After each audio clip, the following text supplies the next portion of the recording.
Om Shanti. Segment 7 हम आगे बढ़ रहे हैं। आज हम जानेंगे कि आत्मा परमात्मा से गहराई से बातचीत कैसे करें। एक होता है कि हम जब मेडिटेशन की बात करते हैं तो मेडिटेशन 2 वे कम्युनिकेशन होता है, प्रेयर 1 वे कम्युनिकेशन होता है। जैसे हमने हनुमान चालीसा, दुर्गा चालीसा सब पढ़ा, तो उसमें आपने हनुमान चालीसा, दुर्गा चालीसा लिखा तो नहीं है ना, किसी और ने लिखा है। तो जब आप पढ़ रहे होते हो तो उसमें भावना मिसिंग है, उसको तो आपको पता ही नहीं क्या लिखा है, उसकी मीनिंग क्या है। तो आपने एक तरफ से पढ़ दिया और चले गए। लेकिन मेडिटेशन में सिखाया जाता है कि सबसे पहले मैंने खुद को जान लिया कि मैं एक आत्मा हूँ, शरीर का मालिक हूँ। आत्मा इस शरीर को चलाती है, आँखों से देखती है, कानों से सुनती है, मुख से बोलती है, त्वचा द्वारा महसूस करती है। ये मेरा सेल्फ का परिचय हो गया। अब मेरा पिता परमात्मा शिव निराकार ज्योति बिंदु सेम मेरी तरह ही ज्योति बिंदु स्वरूप है। तो जैसे अब हमारे जैसे कहते हैं दुनिया में बातचीत करने के लिए 4 चीज़ें बहुत ज़रूरी हैं। सबसे पहले इंट्रोडक्शन, दूसरा आइडेंटिफिकेशन, तीसरा फेथ, कंप्लीट उस पर फेथ हो तब बातचीत होगी। तो आज तो भगवान पर फेथ ही नहीं है हमारा। आज इतने सारे 33 करोड़ देवी देवताएं, हमको समझ ही नहीं आता, इसलिए हम सबकी पूजा कर लेते हैं इकट्ठा। तो सबसे पहले फेथ हो कि रियल में यही भगवान है। तो इसलिए भगवान के लिए 4 पैरामीटर बनाए गए कि भाई परमात्मा वो हो सकता है जो जन्म मरण से न्यारा हो।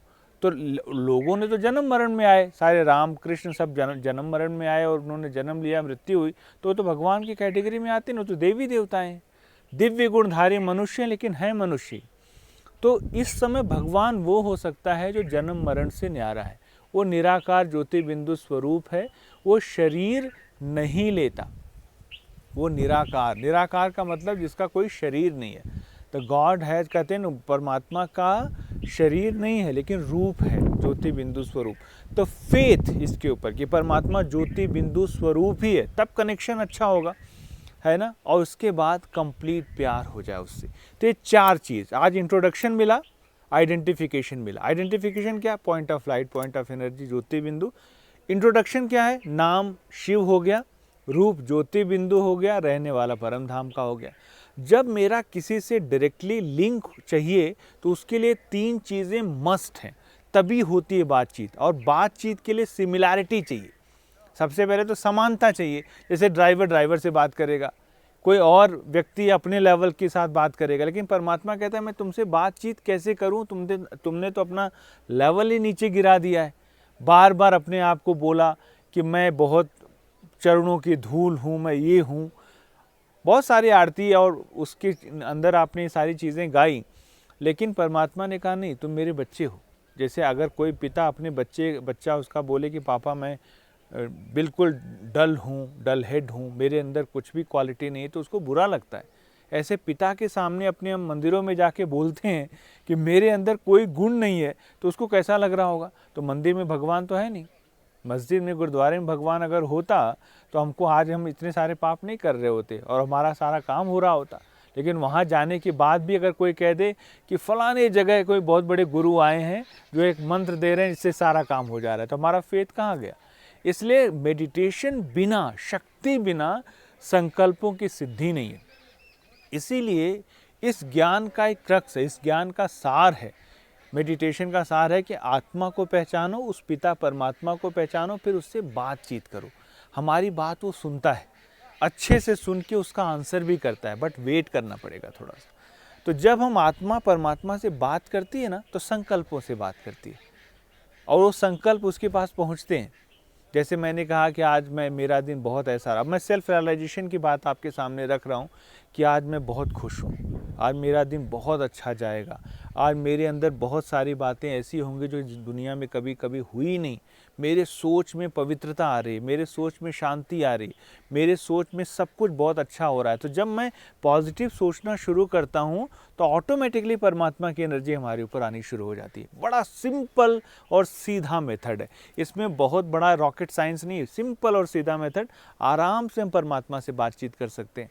तो जब हम ऐसे शुद्ध संकल्पों का निर्माण करते हैं तो हमारा वातावरण घर का अच्छा हो जाएगा, हमारा भाग्य बहुत अच्छा है। कोसो नहीं अपने आप को, हमेशा अच्छे अच्छे संकल्प करो।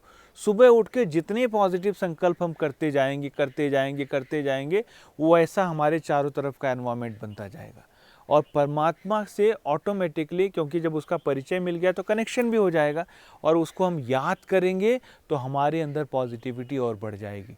सो मेडिटेशन अगेन कुछ प्राप्त करने के लिए नहीं है, अपनी स्ट्रेंथ बढ़ाने के लिए, अपनी शक्ति बढ़ाने के लिए, ताकि मैं इस दुनिया में रहूं, रहते हुए सारा कर्म भी करूं लेकिन थकूं ना, डिस्टर्ब ना हूं, परेशान ना हूं, रहते हुए आराम से जीवन जी के मैं आराम से शरीर छोड़ के चला जाऊं। So meditation is not to get something और some kind of pleasure and all that. ये सिर्फ और सिर्फ अपने स्ट्रेंथ एंड माइंड को पावरफुल बनाने के लिए, ताकि मैं जगा रहूं, किसी चीज़ से जुड़ूं नहीं, रहूं इस दुनिया में लेकिन आराम से रहूं, धीरे से शरीर छोड़ूं और चला जाऊं। तो डेली परमात्मा से बातचीत करना मेडिटेशन कहा जाता है। और बातचीत करने के लिए हमारे नज़दीक के बहुत सारे सेवा केंद्र हैं ब्रह्मा कुमारीज के, आप वहाँ जाएं और जाकर 7 डेज़ का मेडिटेशन कोर्स होता है। इसका तो मैंने आपके सामने ब्रीफ रखा है।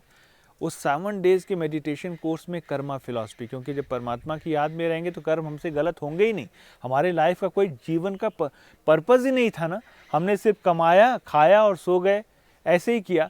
लेकिन अब हमारे जीवन का एक लक्ष्य मिला हमारे सामने कि मुझे अब पर्पसफुली जीना है। कैसे? अच्छा सोचना है, सबके लिए अच्छा सोचना है, अपने लिए भी सोचना है, दुनिया के लिए भी अच्छा सोचना है। तो मैंने सोचा परिवार अच्छा हो गया, परिवार से समाज अच्छा हो गया, समाज से देश अच्छा हो गया, देश से विश्व अच्छा हो गया। तो मेरी एक संकल्पना से, मेरे एक संकल्प से पूरे विश्व के अंदर पॉजिटिविटी चली जाएगी। तो 7 डेज़ का कोर्स करना बहुत आवश्यक है, उसमें आपको डिटेल मिलेगा। तो ये मेरी आप सबसे विनती है, रिक्वेस्ट है, और मैं चाहूँगा कि एक बार जाकर इस कोर्स को अच्छे से करें और परमात्मा से जुड़कर अपने जीवन को आनंदमय और सुखमय बनाएं। आपका जीवन सुखमय हो, मंगलमय हो। इसी शुभकामना के साथ ओम शांति।